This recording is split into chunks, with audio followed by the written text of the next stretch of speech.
Friday night soccer in Chapel Hill, North Carolina, as one of the best teams in the country, Pitt at 8-1 in town to take on the North Carolina Tar Heels, Dorrance Field, Chapel Hill. ACC men's soccer right here on ACC Network Extra. And hello, everybody. Alongside Matt Krause, I'm Dean Linke. And Matt, this Pitt team is high-flying, one of the most explosive offenses in the country. 24 goals, Dean, games so far. It's a very entertaining offense, and it carried them all the way to the ACC championship game last fall. And Matt, they're led up top by one of the leading goal scorers in the country as well. I don't care what level you're playing at. 6 consecutive games is downright impressive. It's a school record for Valentin Noel that he set at the end of the fall season. 8 goals in 8 games this season, a remarkable average for the man who leads Pitt's offense up top. He finds all sorts of different ways to score and has paced this high-powered Panther offense, making opponents cry.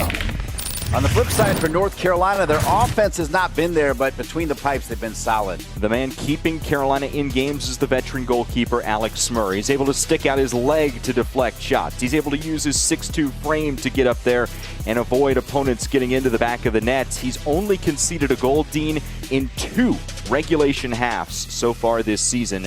A key piece in the back for the North Carolina Tar Heels. Indeed, keeping North Carolina in games. When we come back, we'll have the lineups and the kick. Number 4 Pitt in town to take on the Tar Heels right here on ACC Network Extra.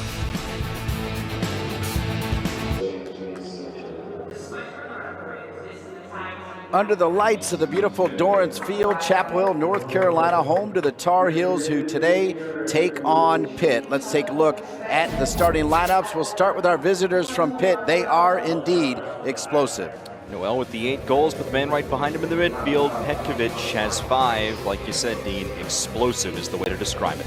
And the starting lineup for Carlos Samuano's Tar Heels. Lucas Del Rosario, the veteran, perhaps he's the spark that Carolina needs offensively.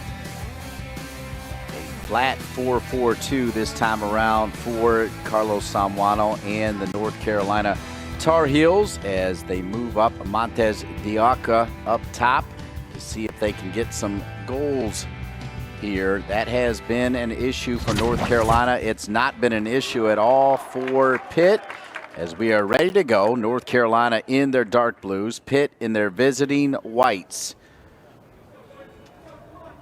Alongside Matt Krause, I'm Dean Linke. Delighted to be with you here on a Friday night for ACC men's soccer.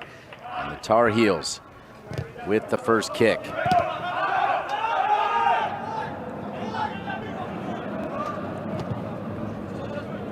North Carolina's last game, a 1-0 loss to a Liberty team that keeps on winning. So certainly not a terrible loss. Liberty's got some RPI points, but any loss at Dorrance Field is a disappointment for North Carolina. And the Tar Heels want to make this venue a fortress. Beautiful facility that opened prior to the 2019 season. Always disappointing to let a non-conference opponent come in here and earn such a narrow victory like that 1-0 win for the Flames. This Pitt team, under the direction of Jay Vidovich, has been quite the story. Pitt was pretty much left for dead years ago, and then Jay Vidovich, who left Wake Forest after winning a national championship and several college cup trips, wanted to try his hand with Portland in Major League Soccer. Didn't like that, was waiting for the right opportunity, as you see Jay Vidovich, to get back in the college game.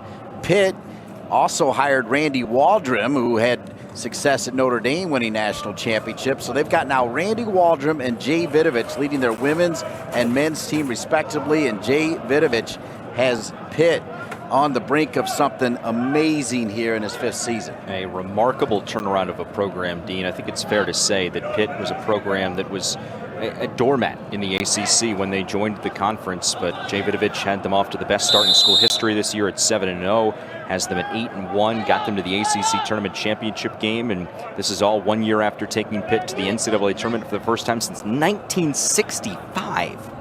And on the other bench, Carlos Samuano, who is one of only 2 rookies in the history of NCAA Division I to win a national championship in his first year. He's still among the best as far as winning percentage in his 10 uber successful years at North Carolina. This year is one that Carlos Samuano has admitted they always had one or two showstoppers, as he's called it. This year, they're still looking for that showstopper, particularly up top.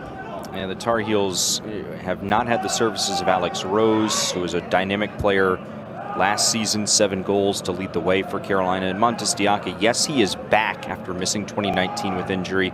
But, Dean, I think it's fair to say that his form is not what it was in 2018. And Carlos Zambrano and his staff certainly searching for players that are able to make an impact. And it's not just strikers. You think about guys like Mauricio Pineda, now with Chicago Fire in the MLS, who was a real game changer out of the midfield. Even though he's a holding mid by trade, he was able to come up, make runs, and score some big goals, such as the one on the road against Virginia Tech last year. That's one that comes to mind from Pineda.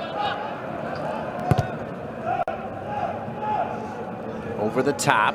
Part of Pitt's flair is international. We'll get to that in a moment, as this team is upwards near 75% international. They've got a lot of international flair, the kind of flair where you've got to do an extra special rundown with the SID. Is we certainly want to thank Nick McDonald for spending some extra time with us, as there's some tough names in there for this Pitt team.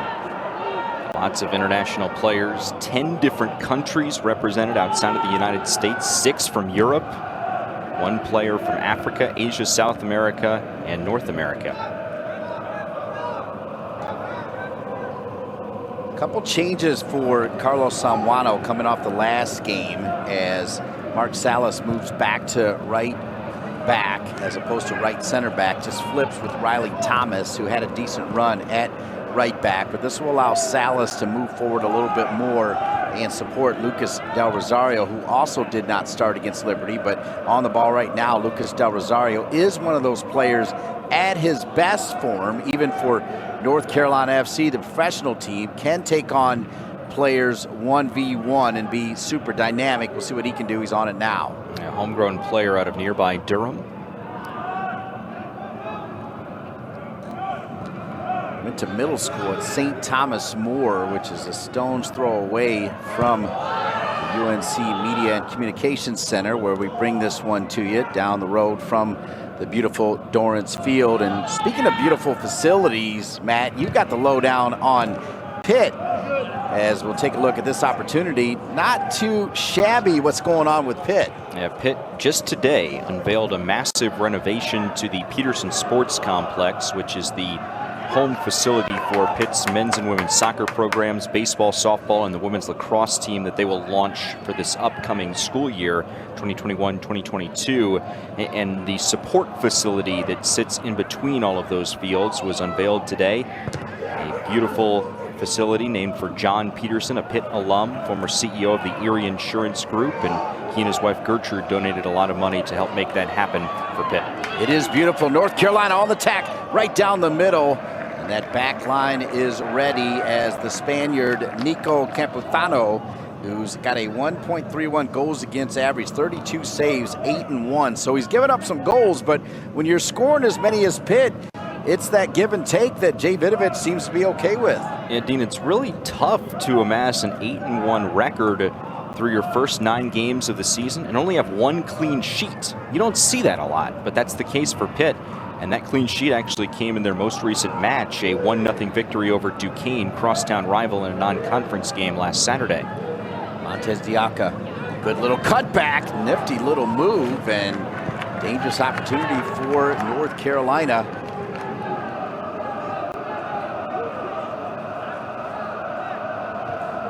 Take a look at the keys for North Carolina. Break it down, Matt. Yeah, that top one speaks to what just happened for the Tar Heels. Finishing in the final third, Carolina's been able to get pressure offensively throughout the season, but just unable to have that final run or that final pass to be able to find the back of the net. We'll see if they've got it here. Jimenez. That time, it wasn't about finishing. It was just getting that final pass that you started to talk about, Matt Krause. You've got to be able to get it inside, and perhaps another opportunity. A little touch there from Montes Diaca, but again denied by Pitt. One back by North Carolina. Here's the right back, Salas. Looked like he was fouled there. Does not get the whistle. It'll stay with Pitt.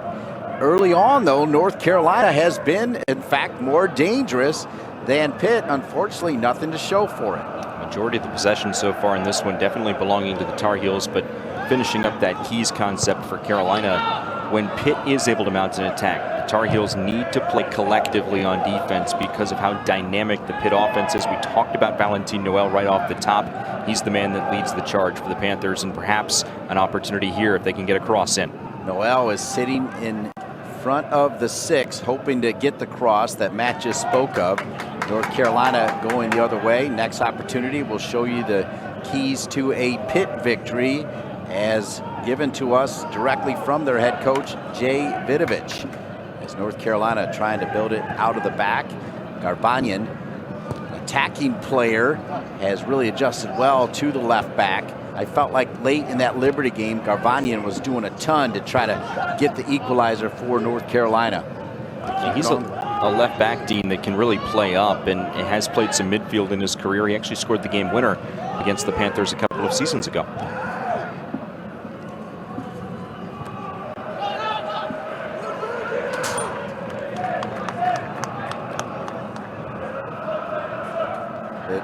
Keys for Pitt victory, Matt. Straight from the mouth of the man on the right of your screen, Jay Vidovich. He said, compete with courage. Back into ACC play for the Panthers, going on the road, trying to earn their first ever victory against Carolina. They need to be the more aggressive team. And similar to the idea of the Tar Heels, you have to play collectively, staying in shape.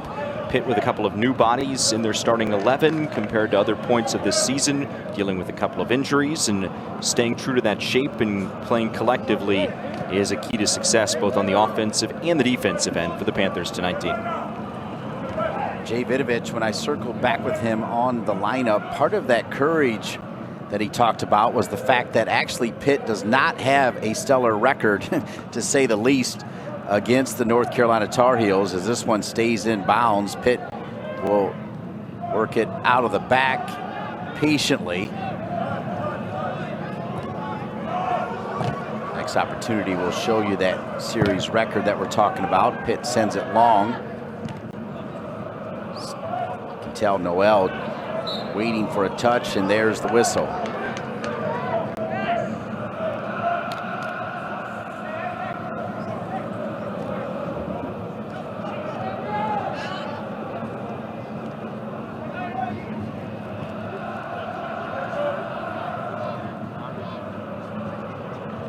Tar Heels.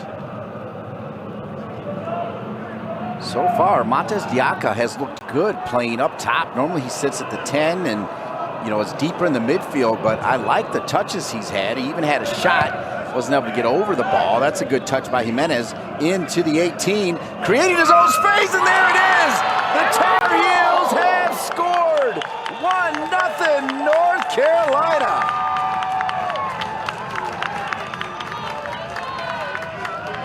First of the season for Jonathan Jimenez. And an unassisted goal too, Dean. Watch this. What a touch to get it up in the air around his defender. Dribbles through two more, and he's able to draw the keeper, Campazano, over toward the right side of the cage. Watch this. An exquisite last touch to get it past Campazano. Terrific foot control for Jimenez and his first goal of this season. Carlos Samuano asking for a showstopper, somebody that can create something on their own.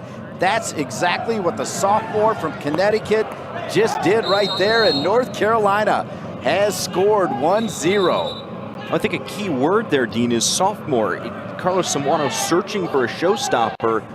You would hope, if you're a Carolina fan or Coach Samuano, that it's going to be one of the younger players, you know, someone that steps up, that is relatively fresh into their Carolina career, and that's certainly the case with Jonathan Jimenez, so perhaps it's a sign of things to come for him as this season goes along.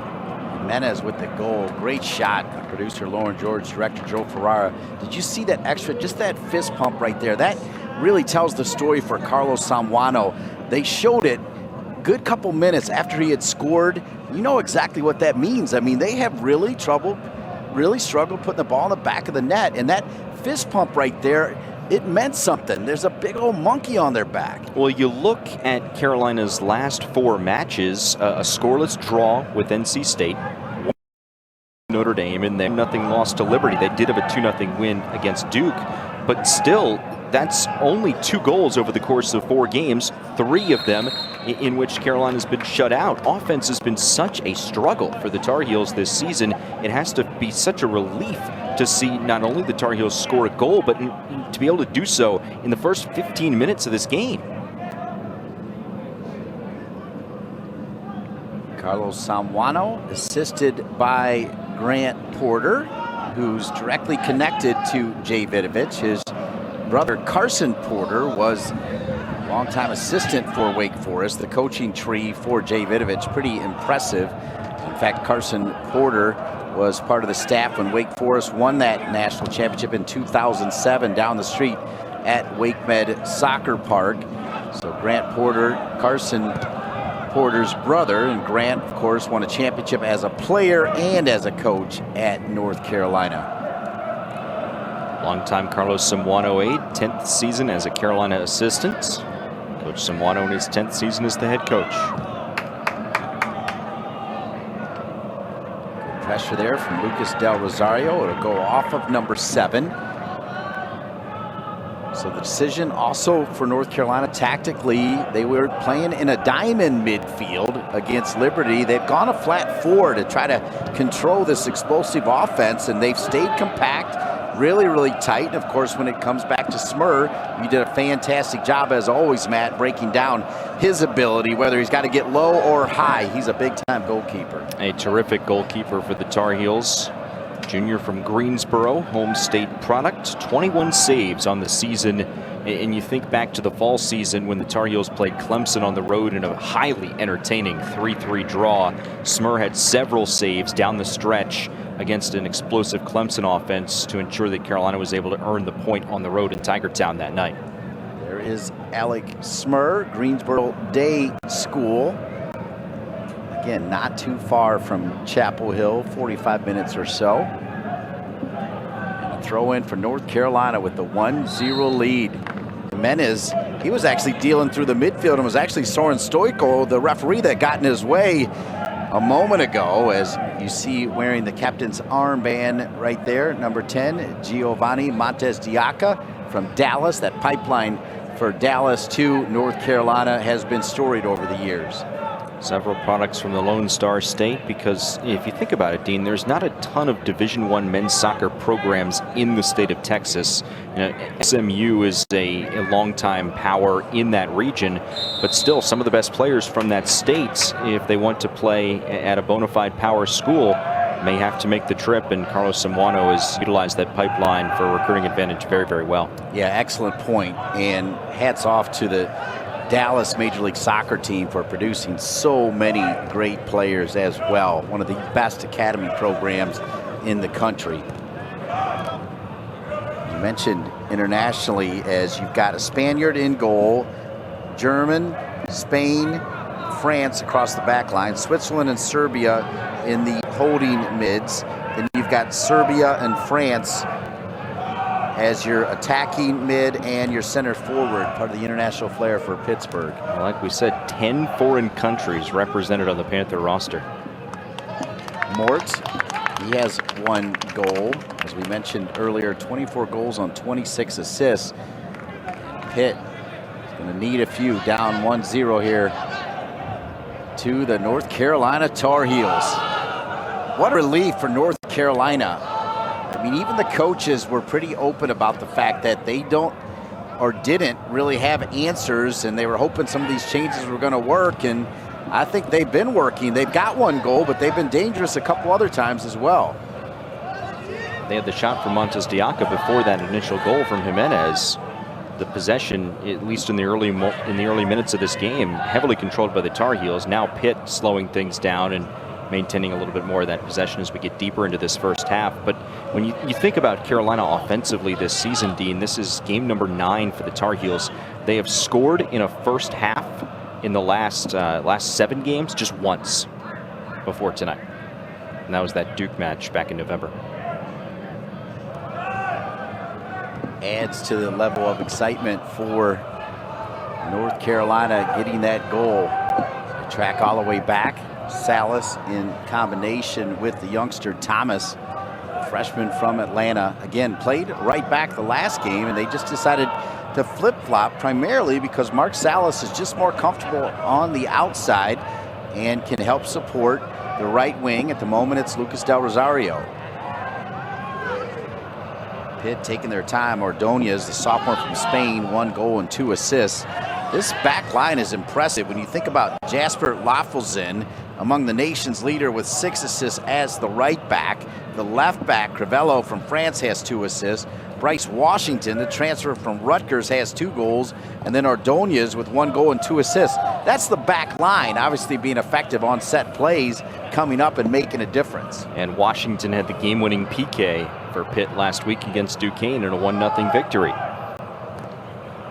So I saw Washington quite a bit when he played for Dan Donegan, who has since moved on. And when they made the coaching change, he put himself in the transfer portal and has found himself a really nice home at Pitt. Washington, an all Big Ten freshman selection at Rutgers on a team that wasn't great, but Bryce Washington stood out. So a big-time pickup for Pitt.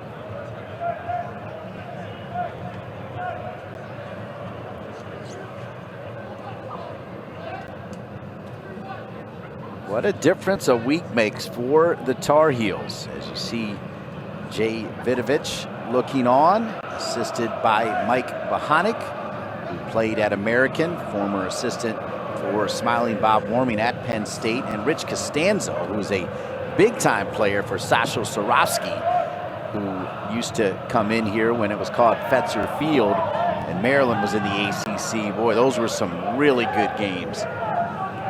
Terps, a national powerhouse. Tar Heels have been successful through the years, and those two programs still get together occasionally in preseason scrimmages. Terps off to a rough start, 0-3 to start the Big Ten season.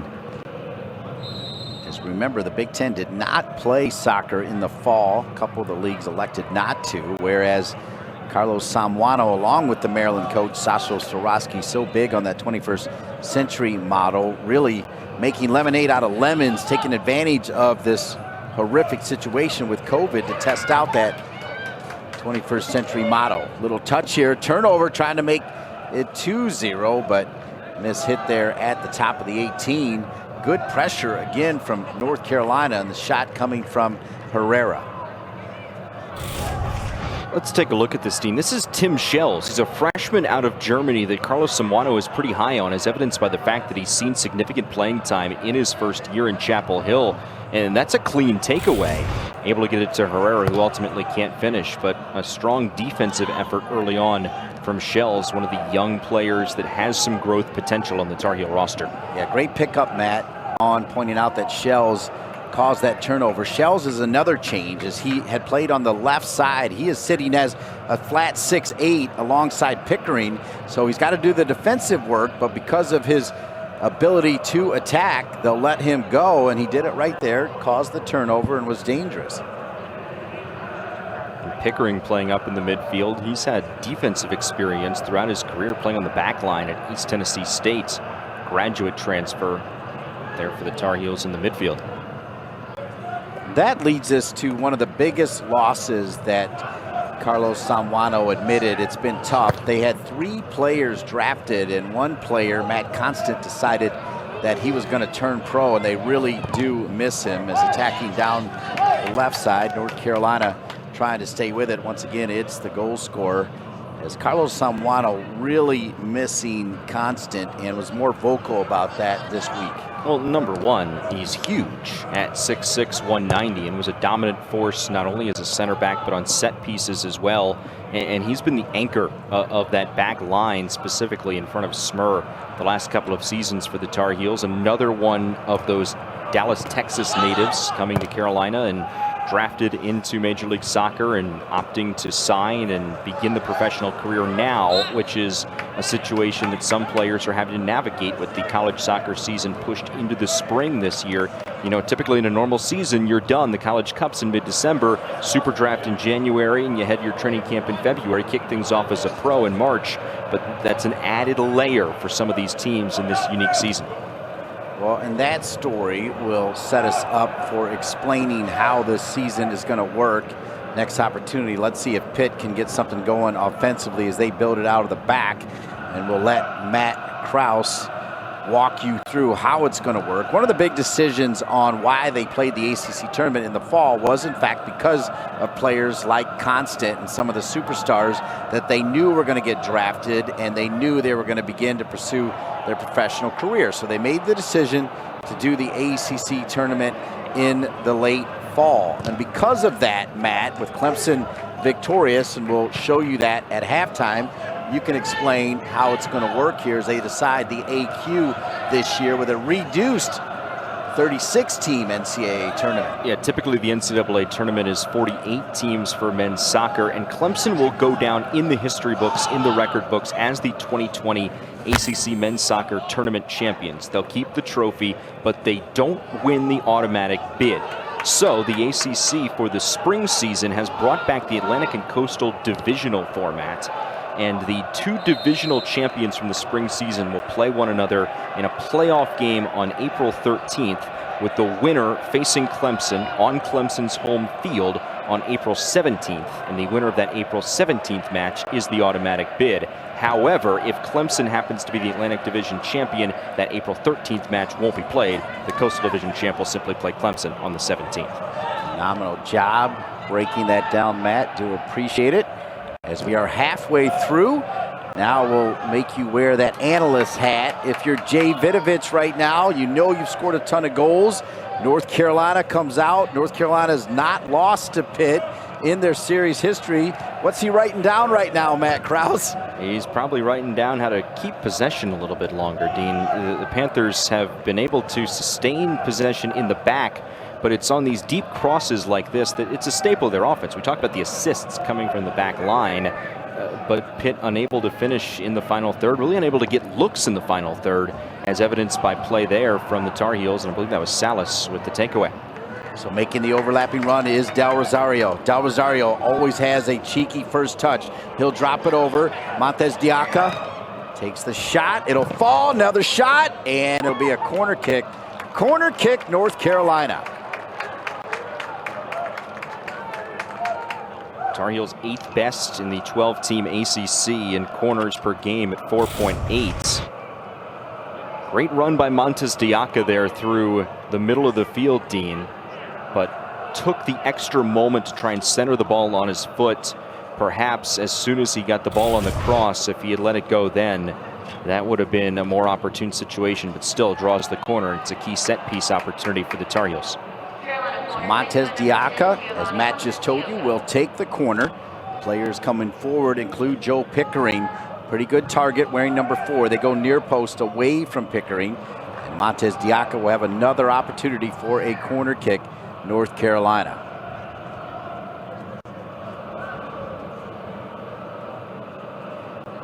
The Tar Heels look fresh here to start this one. A 1-0 lead over the number 4 team in the country as Capitano comes out with authority and takes care of that corner kick. And those set pieces, Dean, are where the Tar Heels really miss Matt Constant, the big old 6'6" frame there to stand in there between the 6 and the 18 and receive a cross, perhaps get his big head on it with the height advantage. It worked for the first goal of the season against Duke back in October, but a bonus missed piece from Constant turning pro. But certainly congratulations to him and wish him the best of luck in his professional endeavors. The score, North Carolina 1, number 4 Pitt 0. Number 16, Jonathan Jimenez, the sophomore, doing it on his own. Nifty little trap, good little move, created his own space, and it's 1-0 North Carolina. I think that was the most impressive aspect of that goal, Dean, is the fact that it was unassisted. It was all Jimenez doing it himself, and there's been all this talk as Carolina tries to figure out what's going on offensively this season about that final pass, that final touch, but Jimenez says, forget about the final pass, I'm just going to do it myself.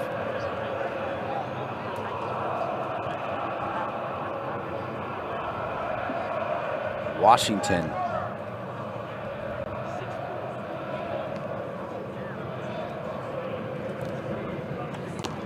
Decent pressure from North Carolina. They're at home. I did ask Carlos Samuano today that based on what they know about Pitt, if in fact they were going to let Pitt keep possession, even though they're at home. That's kind of one of those things in soccer. When you're at home, you're supposed to press, right? You're supposed to, as you called it, the fortress, Matt, which I thought was a great line. But Carlos said, no, we're going to keep playing North Carolina soccer. We're going to figure this thing out. And I like that attitude. And here it is, 1-0 North Carolina. And they definitely are not letting Pitt just sit back there and play it out of the back. They're applying some pressure. And Pitt is trying to play it out of the back. That's certainly been the strategy for the Panthers here of late. But you see that pressure with Herrera making the run and that high pressure from the forwards, which number one requires a lot of athleticism and fitness out of those players up top in the formation. But number two, it's preventing the Panthers from being able to build through the middle of the field, and they're having to send those balls deep, and it's led to some inaccurate passes. Turnover here for North Carolina. They've been pretty clean up until this point. Sliding tackle coming over. Good tackle coming in there by Zatarin. Zatarin from Italy's the transfer from St. Mary's. Zatarin sliding in. Looked like he was trying to play the ball. Really nice overlapping run, though, from Luke Mort first, Dean. Fantastic. Number 15, Luke Mort, redshirt freshman from Greensburg, Pennsylvania.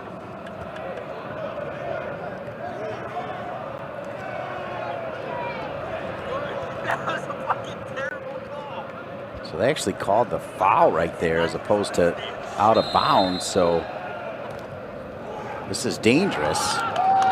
Served in, flicked out. And North Carolina survives at the moment that dangerous opportunity. Pitt still has white jerseys forward. And there's North Carolina, tenacious defending. Can they keep it in bounds? Finally rolls out of bounds. Well done, North Carolina defensively. Really well played by Herrera, and it speaks to the point that I just made about the required fitness and athleticism of the players at the top of the formation, those forwards, to be able to press throughout the night and also have the stamina and energy to make those final runs when you have opportunities on the offensive end.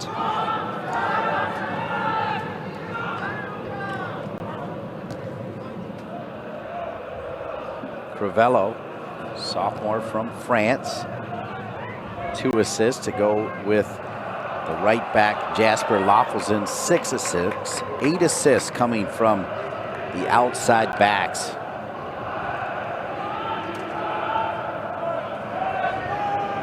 Well, there's a lot of chemistry for this back line for Pitt. They've all played a lot of minutes throughout the year. They've been able to keep a pretty consistent lineup back there.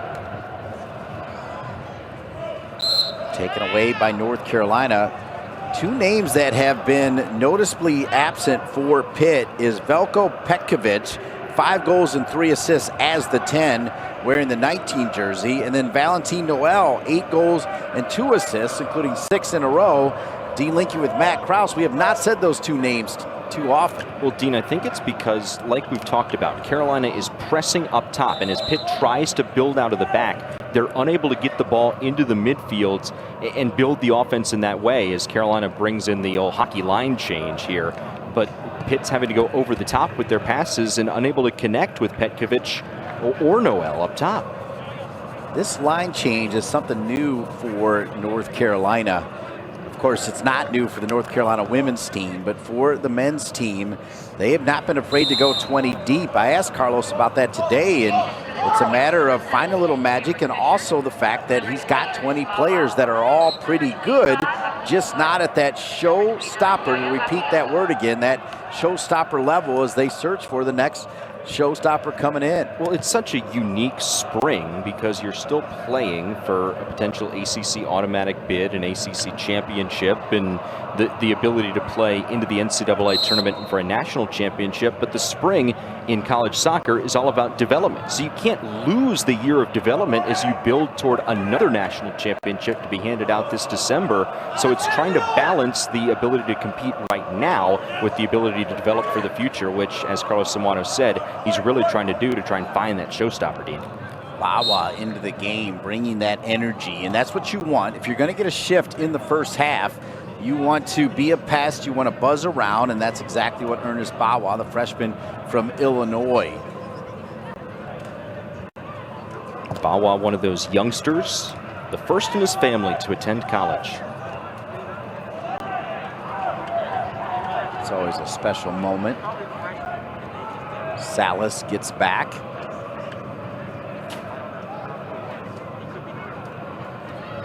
See number 10, Montez Diaca stays in. Lucas Del Rosario does go to the bench. Also into the game is Cameron Fisher, a sophomore from California.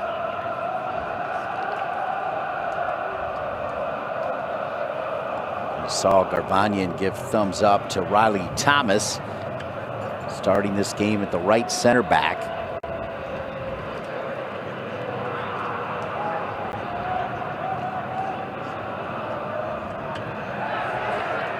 I like that play too. North Carolina bringing in 4 players, and all 4 of them bringing that kind of effort that Carlos's running mate for the women's team, Anson Dorrance, would admire. That's exactly what he tells them to do when he makes those hockey line shifts. Yeah, bringing them in somewhere in the neighborhood of 20 to 10 minutes on the countdown clock in the first half.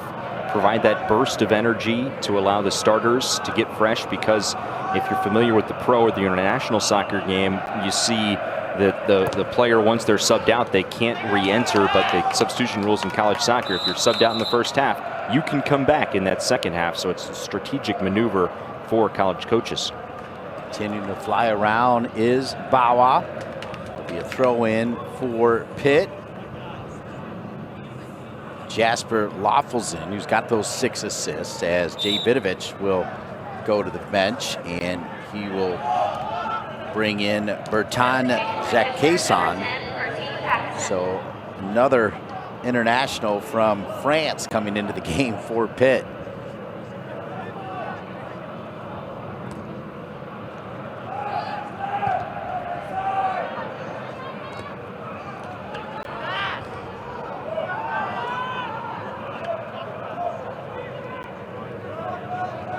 Carolina continues to keep possession, even with the new players in. That extra pass not there. Of course, that was one of Carlos Samuano's keys, finishing in the final third, and right on point. Number 16 for North Carolina, Jonathan Jimenez. And the more you reflect on it, Dean, the more that the fact that he scored that goal unassisted is perhaps just what North Carolina needed. Not trying to overthink that situation. Jimenez had the confidence and the ability to try and make something happen himself, so he did. Didn't wait for a teammate to arrive, didn't try and focus on that last pass. And that's not to say to get out of system moving forward, but to take opportunities when they're presented to you, even if it doesn't fit with the formula that Carlos Samuano perhaps wants for every single offensive possession. Zatarin takes the pass from Garbanian. They'll build it out of the back with Thomas sending it long. Whistle called against Pitt. 10 minutes and 20 some seconds left here. Good look there at Cameron Fisher, one of the subs that came in. Looks like Jay Vidovich is going to try to make another change at the next opportunity. It'll be a free kick right now for the Tar Heels. It's either Montez Diaca or the left foot of Garbanian.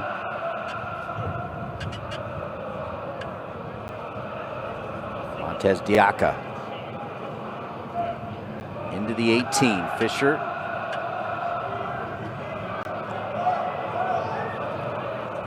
Salas. Bawa. Like he was pushed, didn't go down on contact. I feel like if he would have gone down on contact, he would have had a free kick right there, but he tried to play through it.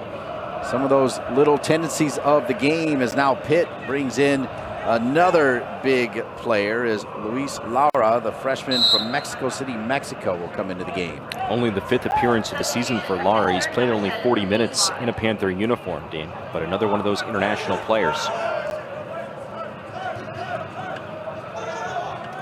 They all look like they have eaten an extra biscuit here. They're giants for Pitt. All over the place coming off the bench. extra biscuit here in North Carolina. Back home in Pittsburgh, what, an extra pierogi, essentially? That's right. Yeah, how about Jay Vidovich, loving life in Pittsburgh? Of course, you know, he made such a great home in Winston-Salem with Wake Forest. 4 college cups, winning the national championship in 2007. That coaching tree, that's incredible. Of course, Austin DeLuz down the road played for him. The one-time face of North Carolina FC, but he's loving Pittsburgh. Pittsburgh, of course, has the Riverhounds and that new stadium, and it's a great sports city as he started to rattle off the fact that they win Stanley Cups and they win Super Bowls. And, of course, back in the We Are Family days for the Pittsburgh Pirates, they were really, really good. In fact, Pittsburgh Pirates just a few years ago were really, really good.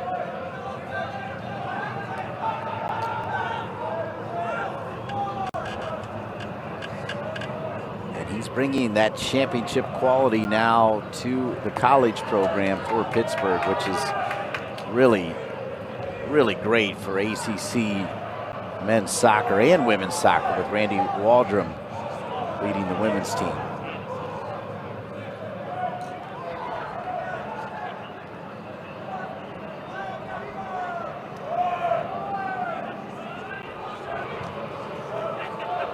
They'll finally play it long over the top, but Alex Smur is there, and Smur is fouled as charging in was the man who's got only 40 minutes. Laura went right through Smur. And that'll earn him a yellow card. It was a little reckless, right, Matt? Very reckless, Dean. A knee-to-knee hit, I believe. Let's watch the replay and see for sure. Yeah, you see Laura, number 7 in white, and that's what it is. It's knee-to-knee contact against Smur. Didn't try and check up whatsoever. That's the key. I think that's what earned him the card. If he had tried to check up and maybe gone into Smur, it would have been just called a hard foul, but ultimately he didn't check up at all. Went full speed into him, knee-to-knee contact. Good to see that Smur is okay, but in my opinion, a merited yellow card for the freshman from Mexico. Agreed. Second ball here, won by Pitt.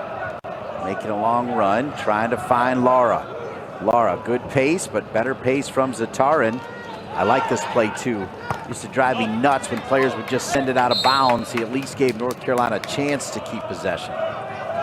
Very heady play by the graduate transfer from St. Mary's. When Carlos Samuano talked about the decision to bring Zatarin to North Carolina as a graduate transfer, he did stress Zatarin's soccer IQ and his success in the classroom as well. Pitt has given up the first goal of the match one time prior to tonight. That was the ACC championship final against Clemson, their only loss of the season. 2-1 final score in favor of the Tigers at Wake Med Soccer Park back in November. We'll show you that Pitt versus Clemson matchup at halftime right here on ACC Network Extra. I think you'll enjoy. It won't just be that game, it'll be the run-up to the game and several games in the ACC tournament. Great work by the folks at the ACC Network. Knocked out of bounds off of Pitt. Great defending by Garvanyan. How about the Tar Heels up 1-0? Jonathan Jimenez on his own for Carlos Samuano, Grant Porter, and the coaching staff for the Tar Heels. And when you look at North Carolina defensively, you feel pretty good. Even against a high-powered team like Pittsburgh, you know they're locked down defensively, and now they've got a goal with it. Well, Dean, it seems to me that after Carolina got that first goal early on, yes, they've been selectively aggressive on the offensive end, but they've been holding a little bit more, being able to trust that back line. And there were some tactical switches before the match, too, that we've talked about, bringing Salas to the outside, putting Riley Thomas, the freshman, at one of the center back spots. And so far, it's paying off, especially that pressure up top and in the midfield. And then when the ball has gotten to the back line, Carolina's been able to deny Pitt any clean chances. Banyan sends it over to Bawa. Bawa trying to do it on his own. Into the 18, cuts back. He goes down. The referee, Mr. Stoika, says no. I wonder if we'll get a look at that. Bawa was dangerous, made a couple cuts. Looks like there was contact, Matt. Let's see, Bawa taking it against two defenders. From that angle, it's tough to tell. If there was contact, it came from DeQuesson, the freshman from France, tan and white. But our center referee says play on.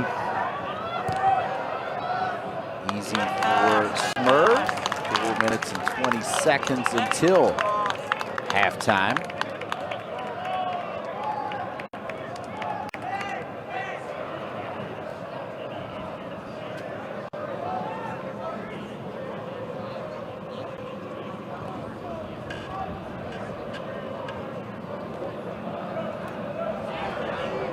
Like a foul defensively on that Pitt back line. Montez Diaka runs into trouble. One back by Pitt. Still plenty of time for Pitt to get that equalizer. And as I say that, they turn it over. Montez Diaka trying to chip the goalkeeper and almost goes into Anson Dorrance's office. I thought that he might try and center a through ball there and have Bawa time up a run, Dean, but instead, Montez Diaka launched it high. Looked kind of like that very initial shot early on in this match.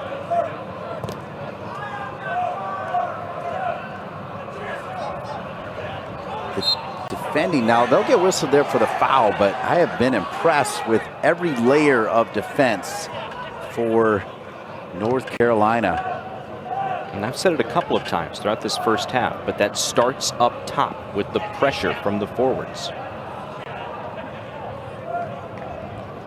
Remember that second key from Carlos Samuano, that collective D, knowing that Pitt has so much juice.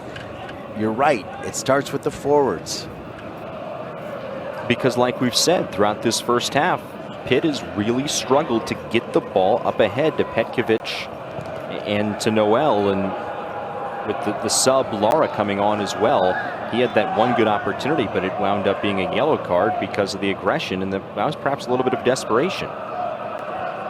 Valentin Noel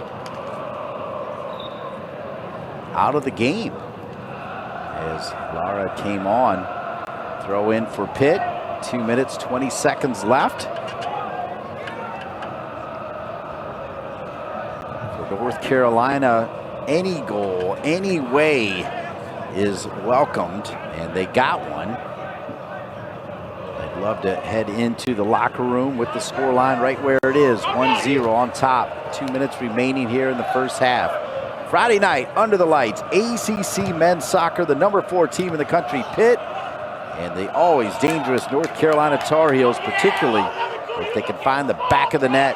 Bawa tripped up. Referee not having it with Bawa today. So they play advantage. Salas pushing forward from that right back spot. That has been a difference in this game. We've seen it several times. Popped up in the air. It'll be handled by Pitt.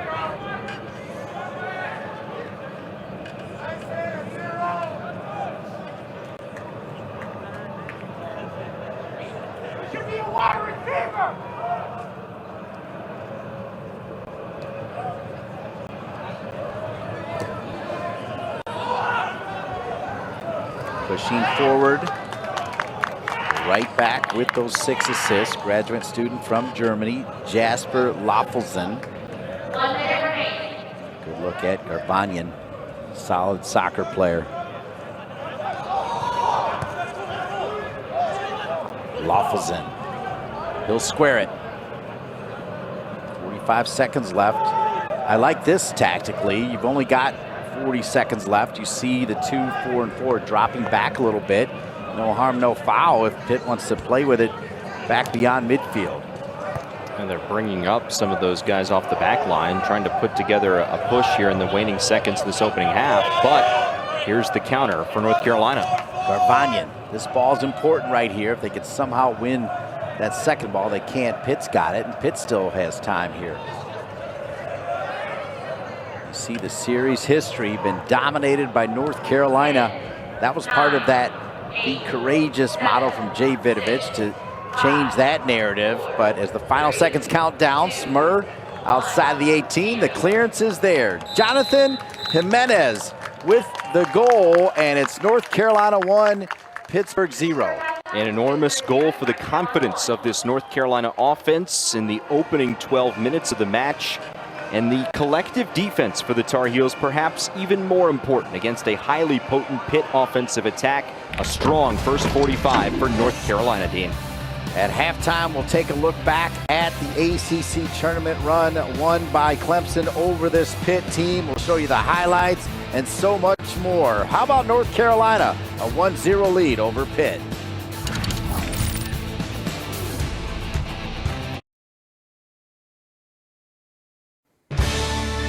Halftime here in Chapel Hill, men's soccer, Pittsburgh in town to take on UNC.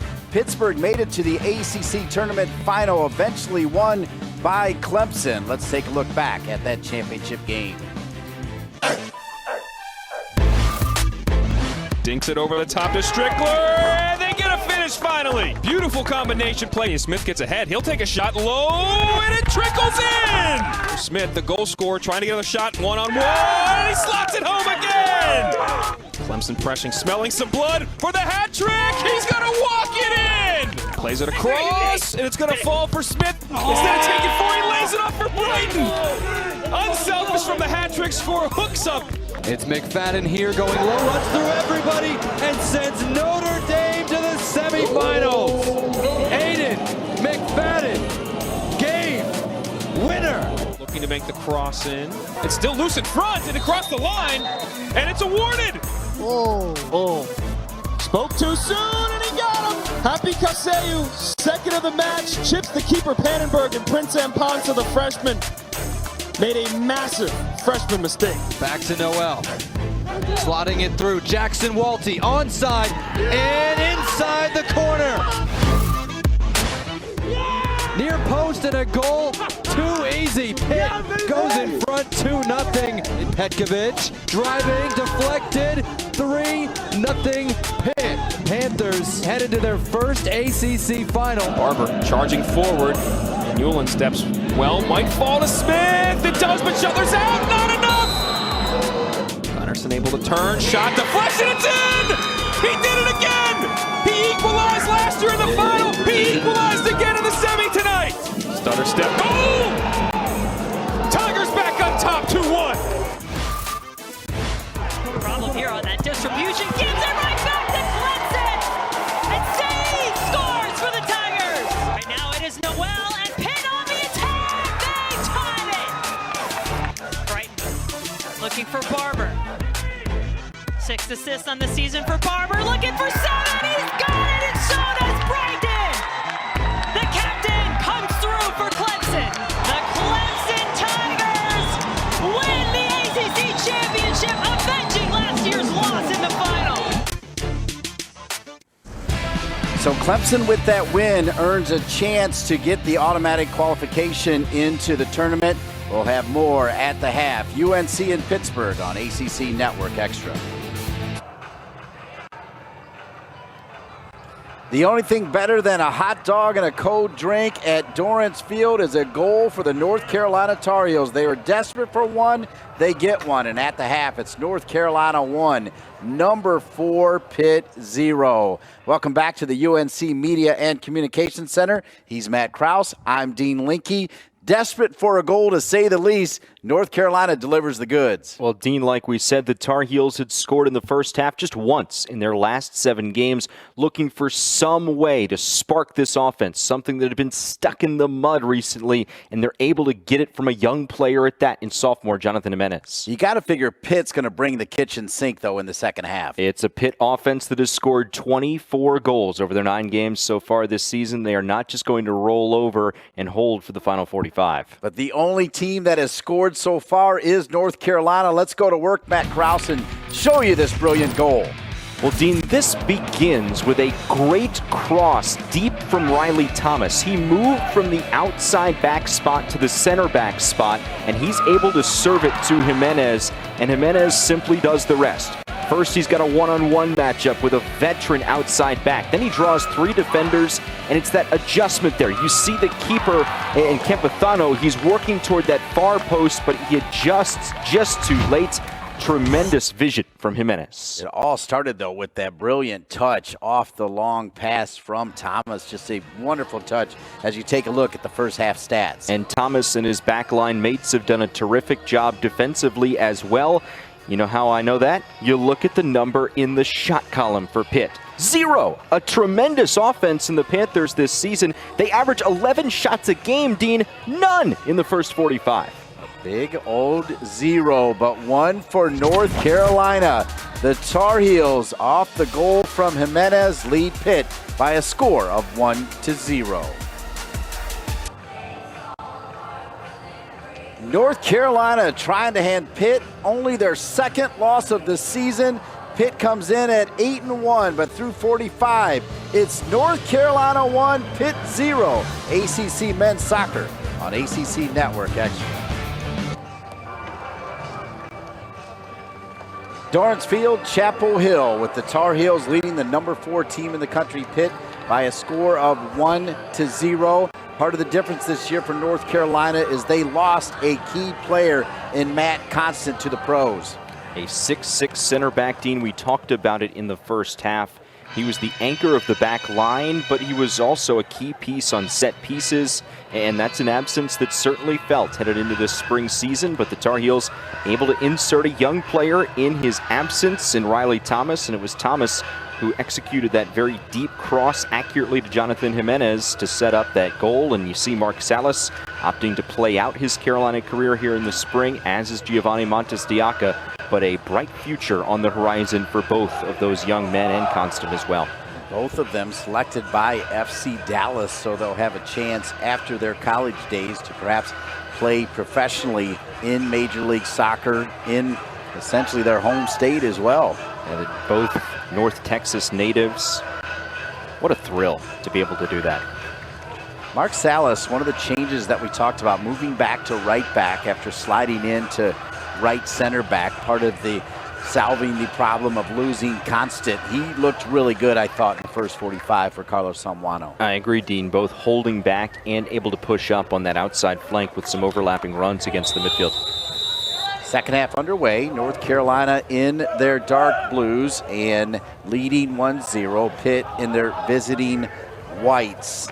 Pittsburgh, again, coming in, having scored 24 goals on 26 assists. A high-powered offense, but nothing going so far. Alongside Special K, Matt Krause, I'm Dean Linke. Delighted to be with you for this one.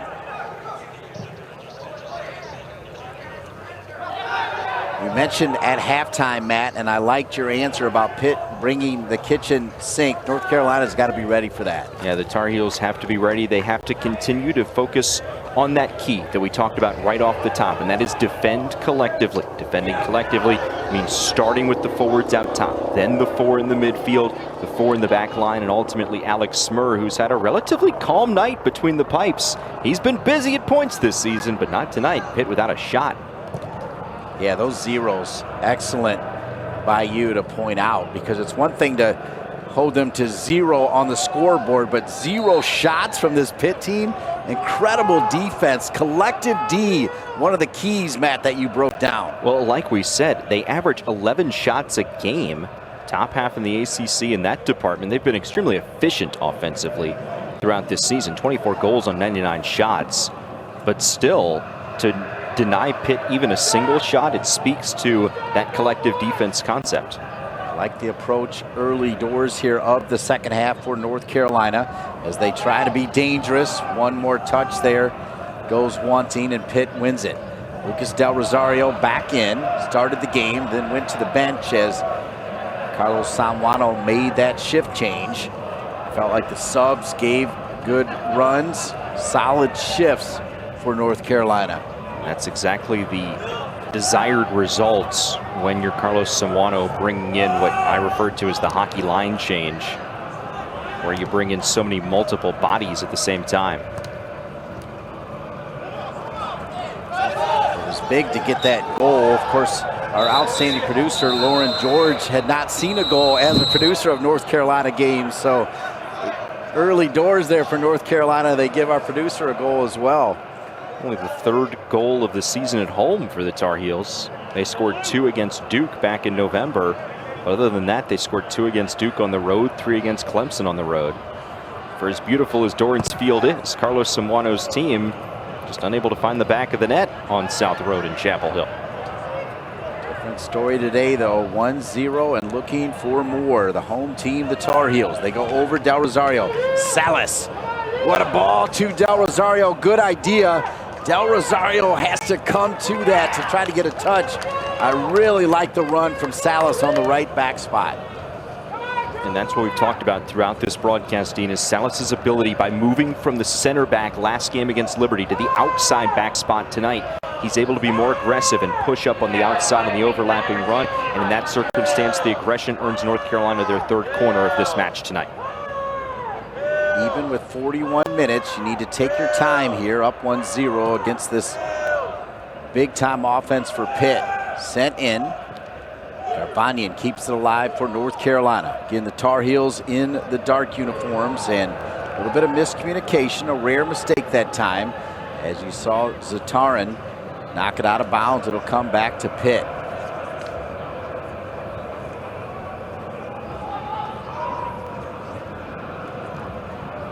But we see North Carolina being aggressive in the early 5 minutes of this second half, and it mirrors what we saw to the Tar Heels in the early portion of the first half, Dean, and that was so critical for North Carolina to establish that momentum early, and another potential chance here. The 18, but not dangerous. Carolina's defense has held opponents scoreless in 14 of 16 halves this season, now 15 of 17 halves. That is some big-time D. And all this talk about the offensive struggles and trying to rectify that for Carlos Somoano's team, but I don't know about you, I've been more impressed by the defensive effort out of the Tar Heels tonight against this highly potent Pitt attack. Well, and as you mentioned earlier, every line defensively. Montez Diaca, can he run it down? Excellent work by Herrera to win it. And Pitt just knocks it out of bounds, and it's interesting that North Carolina is racing for the throw-in. I feel like they need to take their time against this Pitt team. Now they do.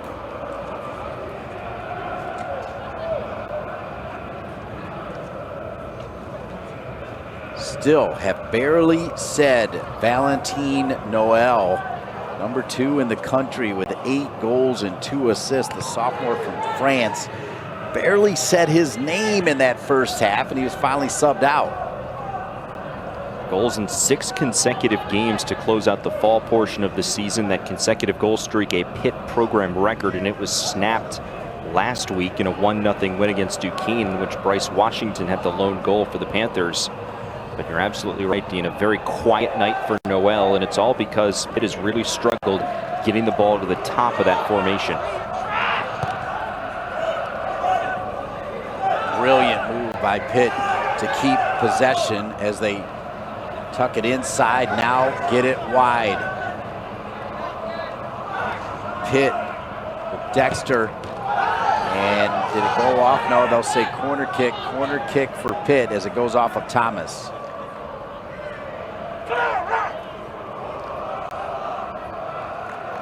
Good look at Alexander Dexter, a senior from Brooklyn, New York. Freshman from France stays into the game, came on as a sub, sends in that corner kick.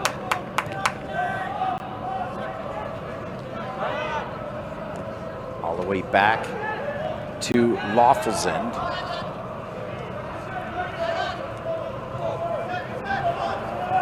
Del Rosario got the ball and knocked to the ground. Say out of bounds and a throw-in. Late call there.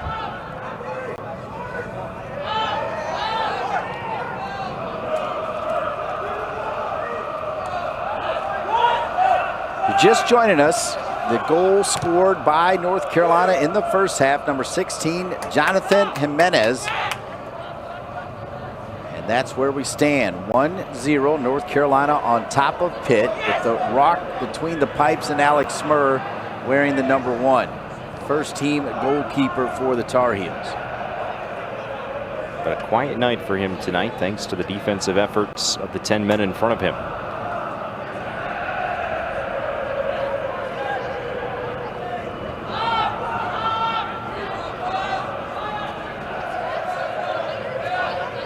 You look at how high the duo of Montes Diaca at the top of your screen and Herrera at the bottom of your screen are playing.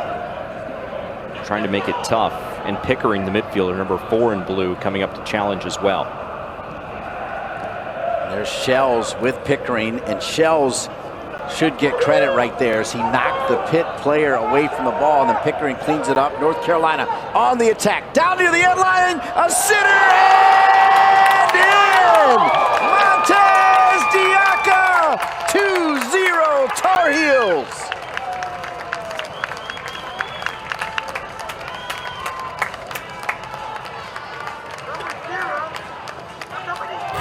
Second of the season for Montes Diaca, and it begins with Tim Shells, the freshman.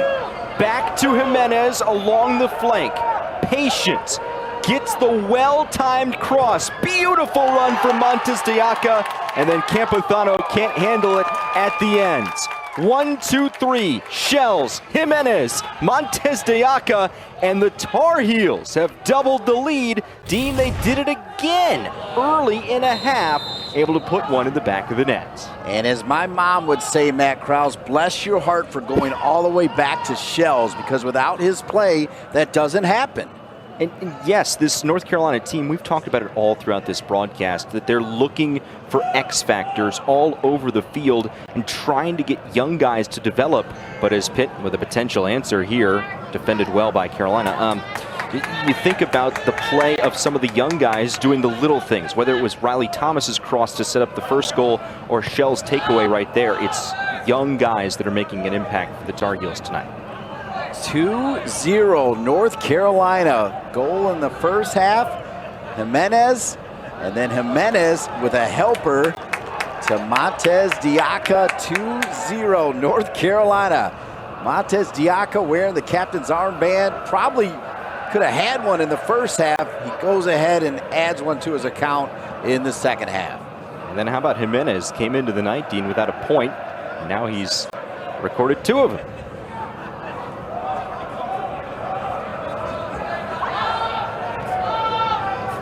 Ten minutes in.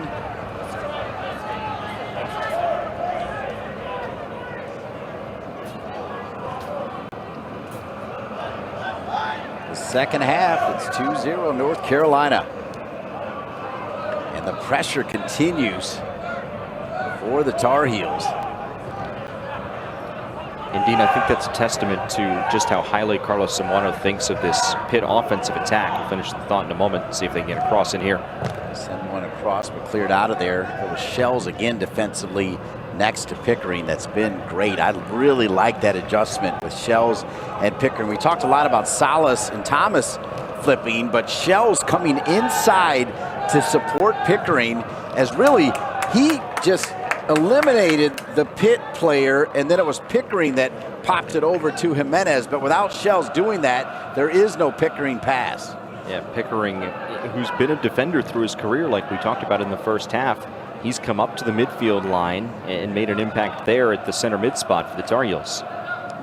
Great look at number 4, Joe Pickering, transfer from East Tennessee State by way of England.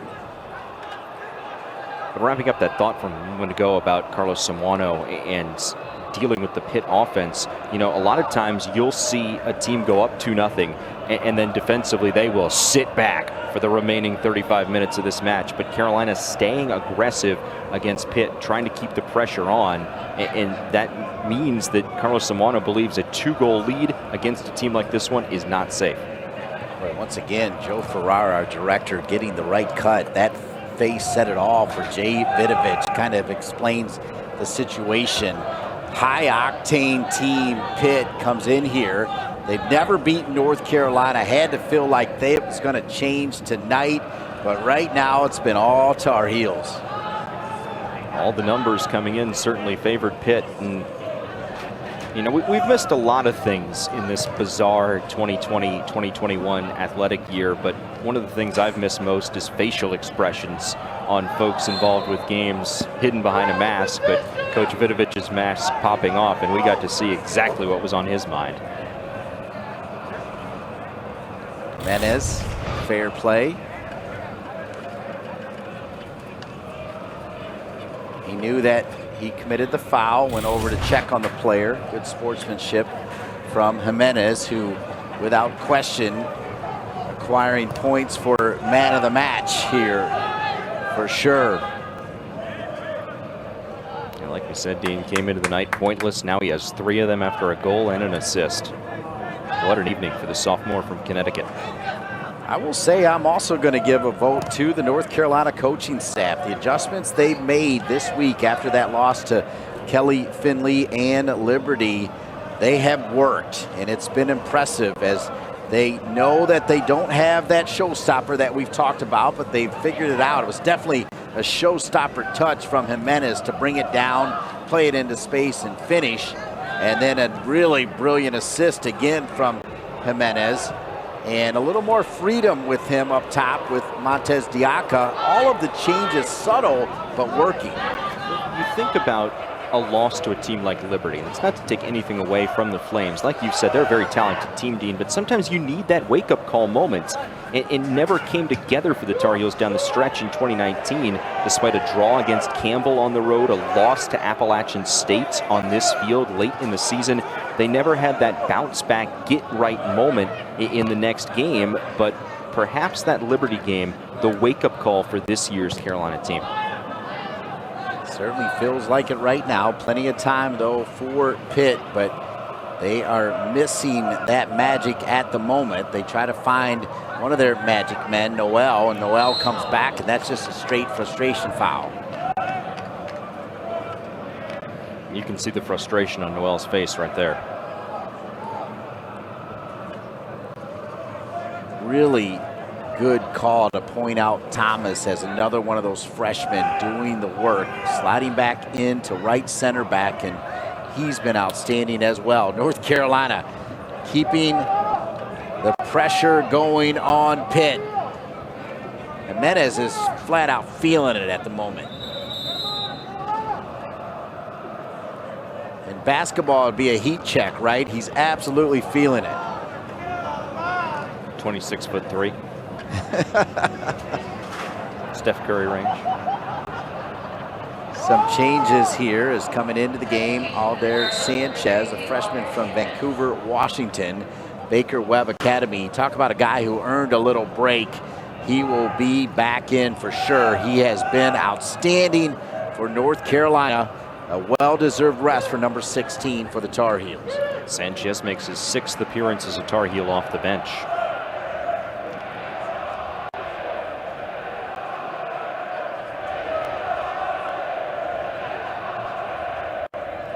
Near the 4th official, Aaron Gallagher, moves in the area, often part of North Carolina FC games.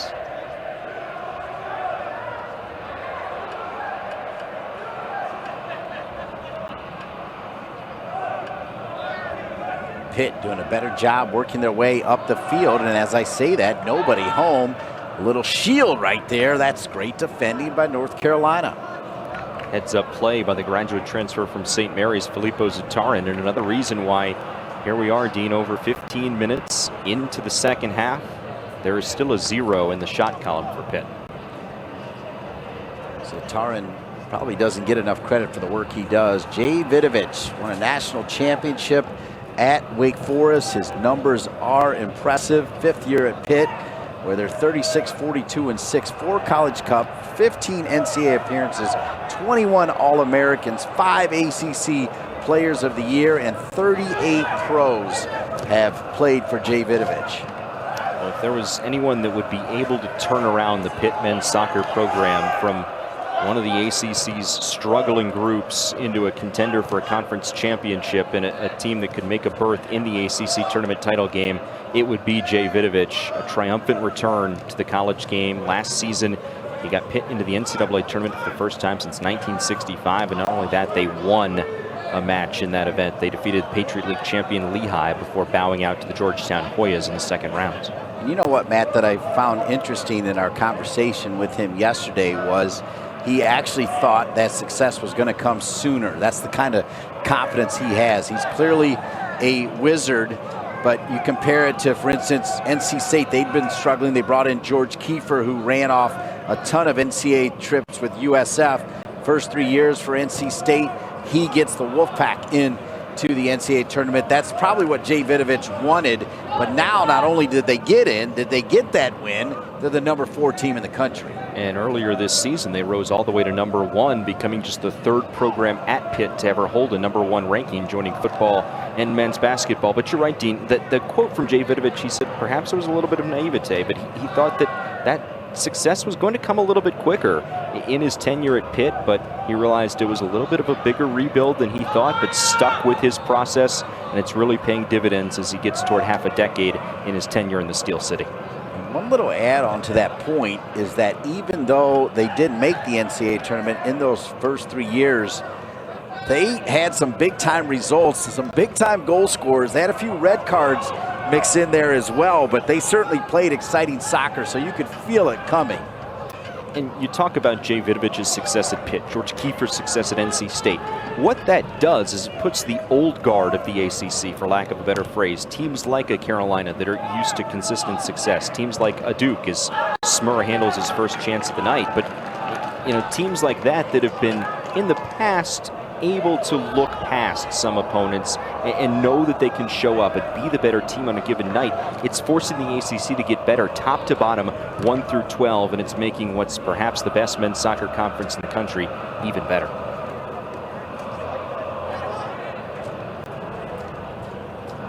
Pickering. One back though by Pitt. Pitt starting to put some passes together, and really now they're considering flipping the switch on that keys. They need to start finishing in the final third. Well, number one, they've just had some trouble getting it into the final third, but able to push it up a little bit more there. But another takeaway for the Tar Heel defense, Dean. Phenomenal. A collective D.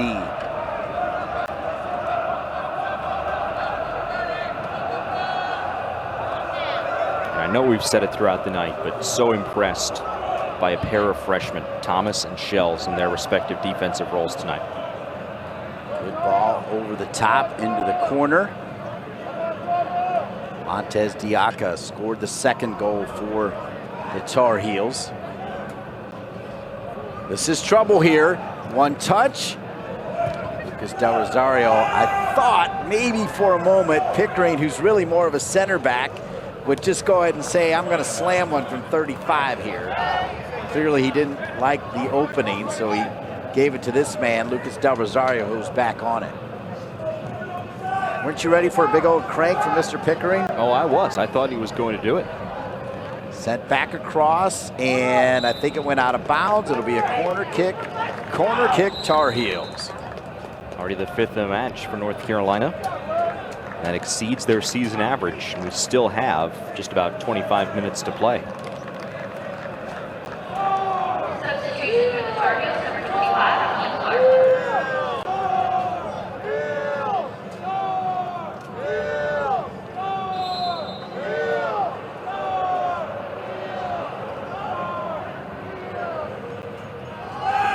Lofted. Cleared out of there by Pitt.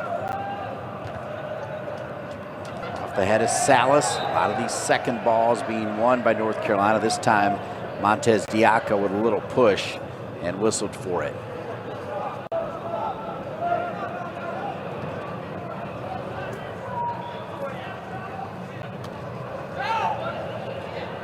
Good job to keep it in bounds deep in the corner there for the Panthers.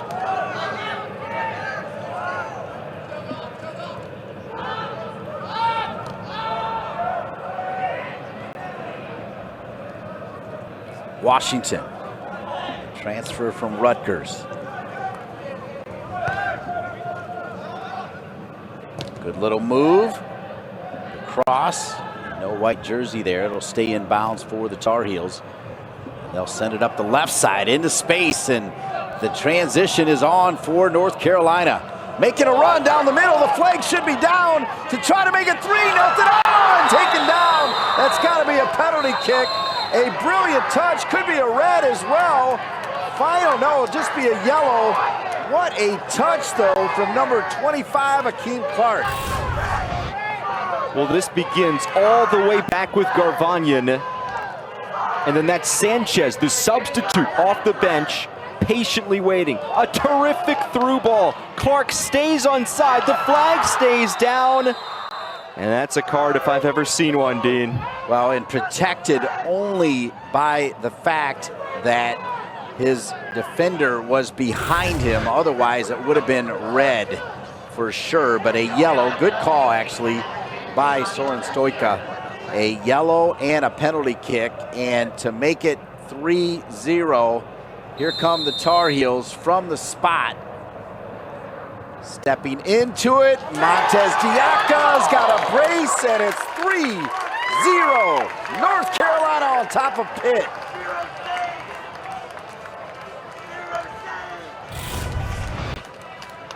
Terrific approach here by Montez Diaka to record the brace, ever so slightly hesitates.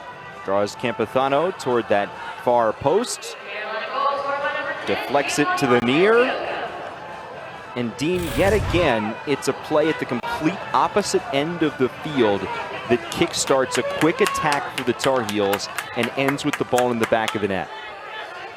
What a story for North Carolina, as you talked about, Matt. 8 goals in 8 games, and Carlos Zambrano's team has 3 against the number 4 team in the country, as Jay Vidovich was hoping to give Pitt their first victory over North Carolina. Not looking that way. And now Montez Diaka becomes the first player on the season to have 3 goals for the Tar Heels with the brace, and perhaps Matt Krause looking for more. Well, you think about how coming into this game, Carolina had just 8 goals on the season. Valentin Noel of Pitt had 8 goals on the season individually. And we've not said his name but a couple times. A terrific defensive effort.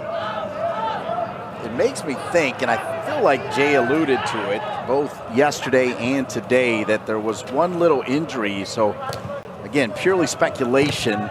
You did see the big Band-Aids back on the neck of Noel, number 8. You can see him right there. Perhaps not moving as freely as normal. But nonetheless, it's been all North Carolina here at Dorrance Field. Friday night, under the lights, ACC men's soccer. North Carolina answering the call for goals, not once, not twice, but 3 times tonight against the number 4 team in the country. And we've talked about Pitt trying to earn their first ever win against the Tar Heels. They've been close. The last 4 matches have been 1-goal games, but barring Pitt finding the back of the net at least twice, it's going to be a multi-goal victory for the Tar Heels here tonight. See the series history there. 3-0 is the scoreline down the road, as Louisville, which has had a rough season. They had those struggles with the COVID protocol. 3 players left the team because of it. They knocked off NC State in Raleigh 3-0, as leads to the point there's no easy outs in ACC men's soccer. Especially now, 1 through 12. Good to see Boston College back on the field this spring after sitting out in the fall. Lucas Del Rosario almost saved it right there. It'll go out of bounds.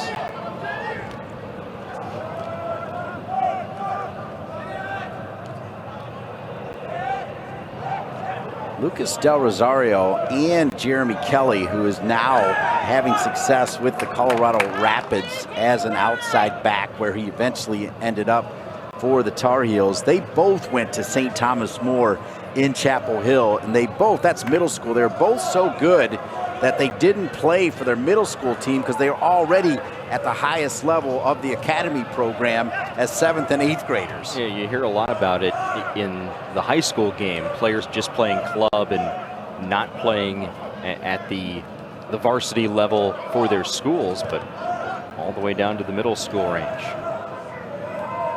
That's when you know you've got something special. Good to see Jeremy Kelly. What a great family. Of course, his brother was a national champion tennis player at North Carolina, where North Carolina continues to do well in tennis. Sam Paul, the real deal. Yeah, North Carolina becoming the first school since Stanford in 2000 to win both the men's and women's ITA Indoor National Championships in the same year. And it's worth mentioning Sam Paul because I see him a lot at men's soccer and women's soccer games. He loves cheering on the Tar Heels.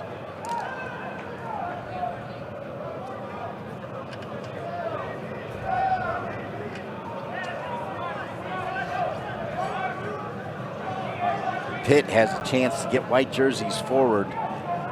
3-0 North Carolina. Left foot sent in, but there is Smurr. It was a no-doubter from Matt Krause when we asked him who we would put the spotlight on. North Carolina was #1 in a flash for you. Yeah, Alex Smurr, such a dynamic goalkeeper, and the steadying force back there tonight for the Tar Heels. He's been relatively calm this evening because he hasn't had a lot of opportunities to make plays. Menace back in there and gets the bottom of a Pitt defender. Let's take a look what happened to Jimenez here. A little bit of returning the favor. Incidental contact, just like the previous foul, but Laffelson against Jimenez. What goes around comes around.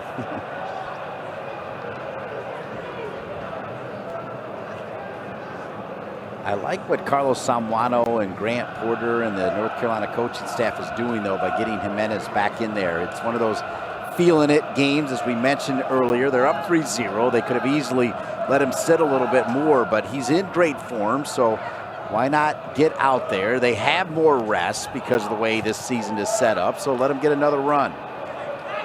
And no midweek game in the spring season. And with the substitution rules in the college game, if you're subbed out in the second half, you're permitted 1 re-entry.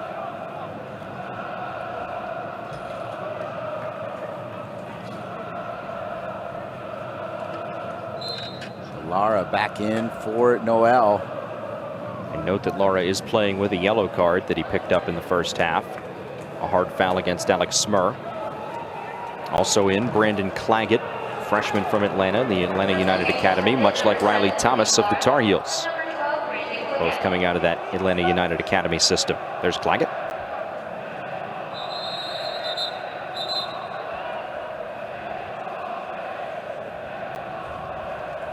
Garbanyan with Jay Vidovich over his shoulder. Stoika allowing North Carolina to make a change. As Jacques Boveri is going to come in, his first look, and Montez Diaka with the brace. He may be done, and well deserved. If he gets to sit for the final 16 and a half of this one, it is well deserved.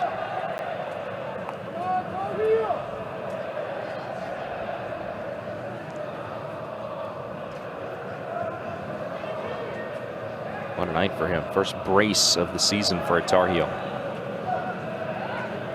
Yeah, really impressive performance. I feel like even Jay Vidovich would just flat out say, if we talked to him after the game, I tip my hat to North Carolina. They were the better team today. Pickering, a part of that. Pickering making a run.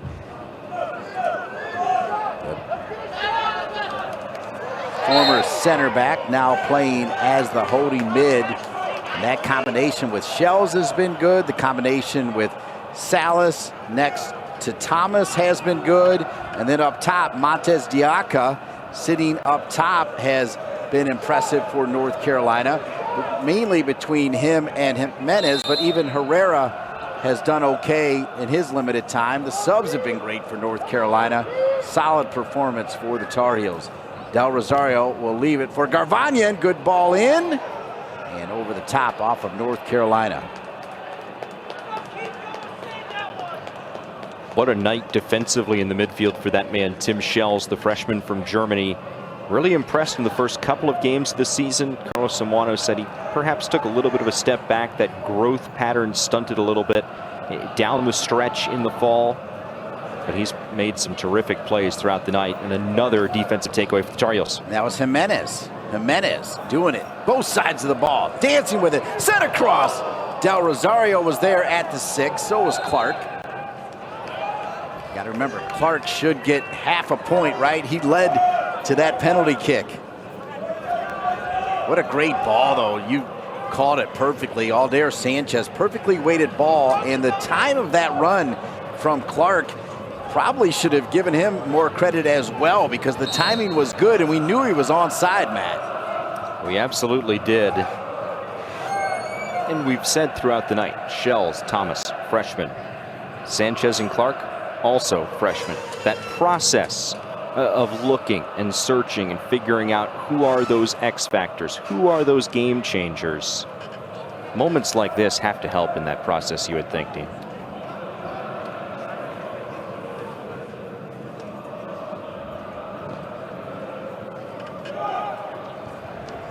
Punched out of there.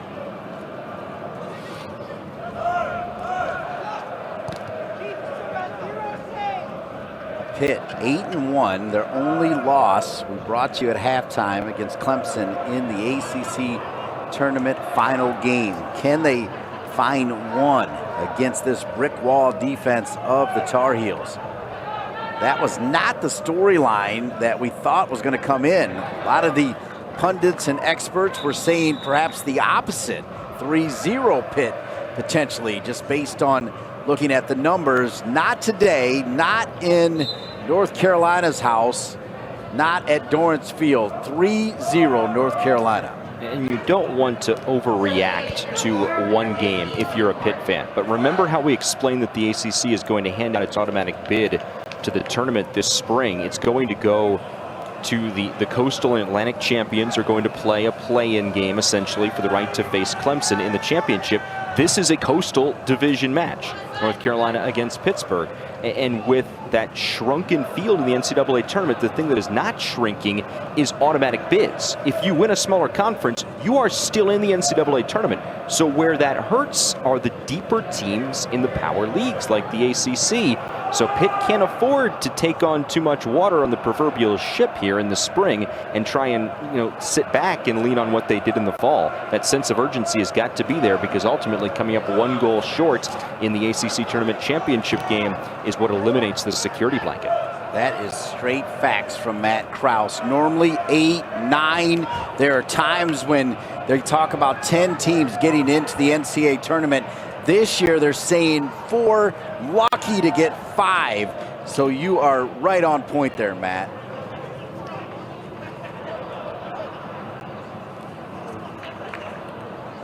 Carlos Samuano sitting next to his top man, Grant Porter. Will Clayton also on the staff. Volunteer coach Michael Harrington. North Carolina going to keep bringing players on as Santiago Herrera, starter, will get back in there.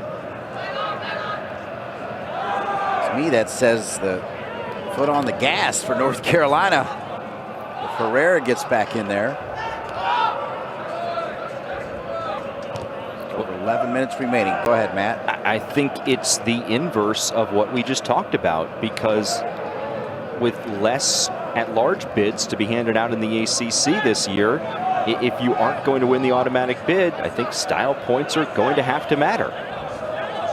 Plenty of style today from North Carolina, including Akeem Clark, who drew the penalty. It was finished by their captain, Montez Diaka. His second goal of the game, giving North Carolina this 3-0 lead over Pitt.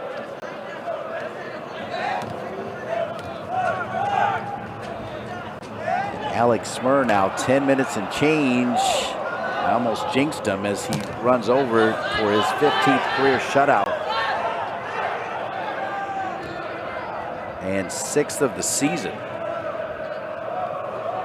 But like we said a moment ago, perhaps on paper coming in, the most improbable one yet. Indeed. Pitt has not been blanked this season.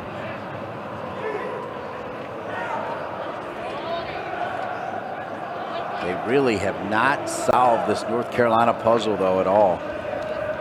Like Smurf.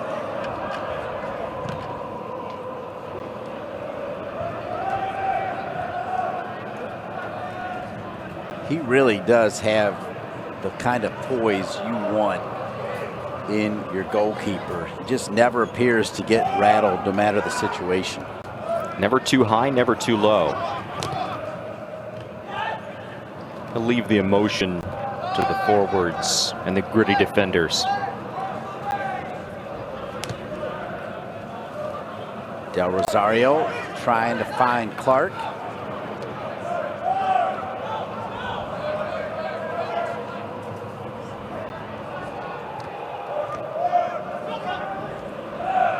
More central play from Pitt, which is a little better. Shot from distance, but no problem for Alex Smurr. Second save of the night for Smurr, just the second shot for Pitt, and kind of a mirror image of the first shot from the Panthers. More of a desperation look. Just bomb it from deep, see if you can perhaps catch Smurr sleeping, but like we talked about, he's such a steady force between the pipes. That's really difficult to do.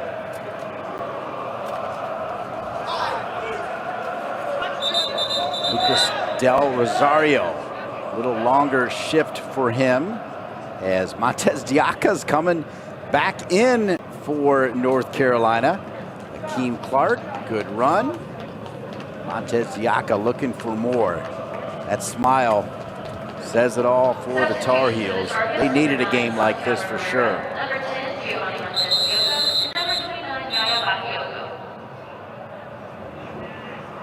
Clock stops here for some reason. That'll give us a chance to recognize our crew. We've mentioned Lauren George and Joe Ferrara already. E.J. Landry, Will Overton, Ryan Schmidt, Baxter Barrett, Thomas Mailer, Kerry Hodges, Brian Ware, Chris O'Cana, Samantha Hopkins, Ryan Moeller, Christine Williams, Connor Sparrow. He's Matt Krause. I'm Dean Linke. Delighted to be with you on this Friday night, ACC Men's Soccer. The stoppage was in order to count the players on the field, make sure no one had a 12th body that had snuck out there somehow.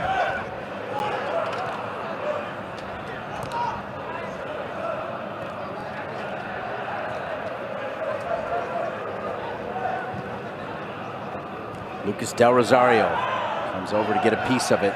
That play right there, they didn't win it, but that will impress Carlos Zambrano. They want more of that from Del Rosario to keep him on the field a little bit longer. They don't want to have any defensive liabilities, even at a right midfield or left midfield position.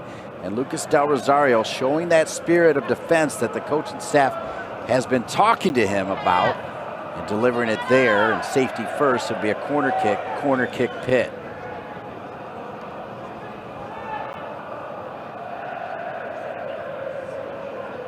Now if you're the Tar Heels, it's try and make ways to make 7 minutes go off the clock as quickly as possible.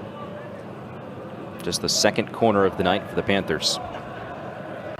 So Pitt looking to drive this one in. Petkovic, he's got good numbers on the season, 5 goals and 3 assists. But yet we could probably count on one hand the number of times we've talked about him tonight. Limited. Took a corner kick really to mention his name here in the second half.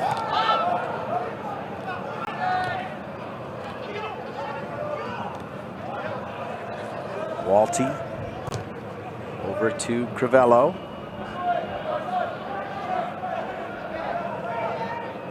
Heavy dose of internationals for this Pitt team. Taken away by North Carolina. Whether you start or come off the bench, every player for North Carolina, in my opinion, Matt, I think you might agree, they've done their job. Carlos Zambrano likes to go 20 deep, but he's only willing to go 20 deep in a season like this one if the players that he puts into the lineup are going to be able to defend collectively, stay in shape offensively, and that's exactly what we've seen throughout the night. Better work now from Pitt. Dexter off of Salas, and it'll be a corner kick Pitt.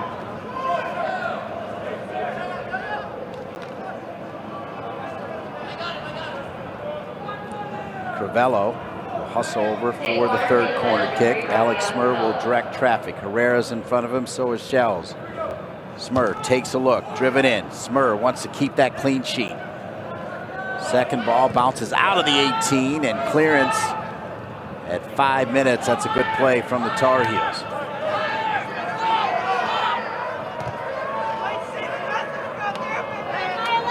run back by North Carolina. Let's see if they can get some numbers to go with it. The Tar Heels coming forward. Garvanian will drop it over on the left side. Montez Diaca dealing with it. Held up.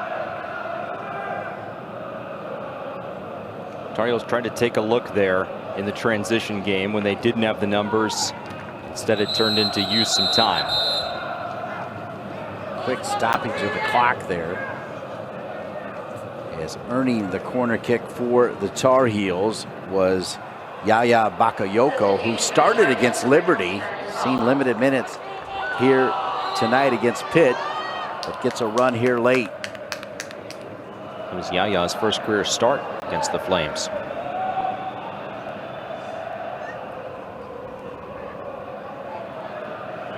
North Carolina looking for that fourth. Tough ball to handle.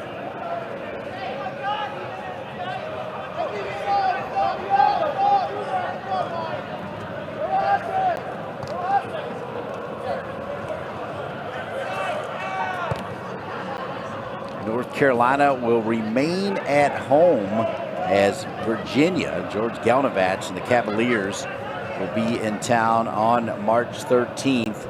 Then North Carolina will hit the road at Syracuse, at Notre Dame. They'll have Virginia Tech at home and then hit the road in Durham to end the season against John Curt Jr.'s Duke Blue Devils.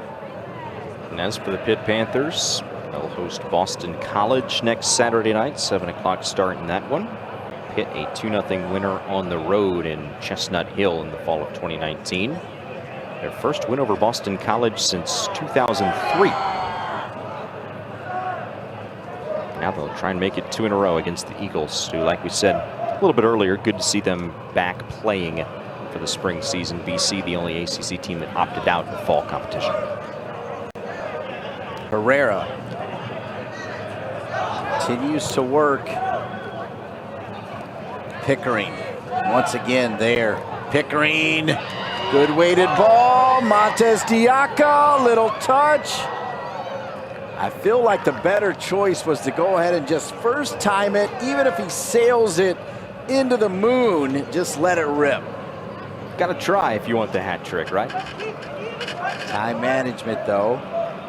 They keep the ball, so my advice would have been terrible because now they continue to take care of the clock as Yaya comes over in support. Chips one over to Montez Diaca as the Tar Heels having some fun here. As North Carolina is going to move to 4-3-2, 4-2-2 in the ACC. Pitt is going to fall to 8-2 and their first official loss in ACC play as they'll go to 4-1.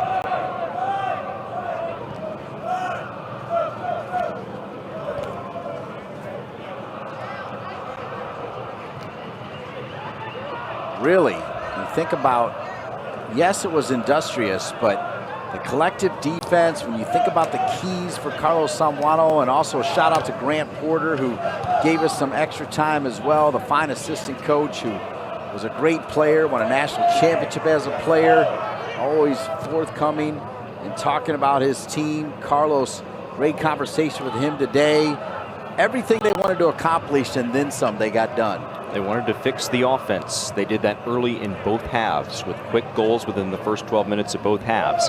Then with that extra cushion, North Carolina was able to focus on defending collectively, and they focused on that for the rest of that first half, holding Pitt without a shot the entire first 45, really the first hour of this match. A couple of late shots for Pitt in desperation mode, but that collective defense carrying on into the second half, starting with the forwards all the way back to that man in the gray shirt, Alex Smurf. Minute to go, Dean. Even though it's North Carolina, which has had a storied success, of course, this is going to be a head turner. You're going to see that as a little touch there, the player goes down, but across the country, when that score flashes up, 3-0 North Carolina over the number 4 team in the country, it's going to move some heads. And they're going to see a North Carolina team that's been held scoreless in 3 of their last 4 games, putting 3 on the board, and also handing Pitt its first shutout of the year in the wrong way. a clean sheet against a team that came in tops in the ACC in total goals, tops in the ACC in goals per game. And Smurr just 20 seconds away from his 15th career shutout and 6th of the season. Pitt content to just run it out. The North Carolina Tar Heels with Alex Smurr. We started the show with Alex Smurr. We might as well end with Alex Smurr. North Carolina 3, Pitt 0. What a performance by the Tar Heels. An offensive renaissance for North Carolina. They stay unbeaten all time against the Pitt Panthers. But even though 3 goals and a brace by Giovanni Montes de Oca is impressive, the defense perhaps even more impressive for Carlos Samuano's bunch.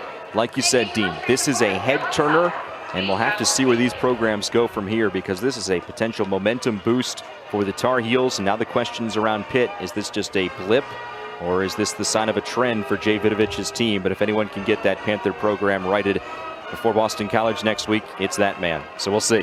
Indeed.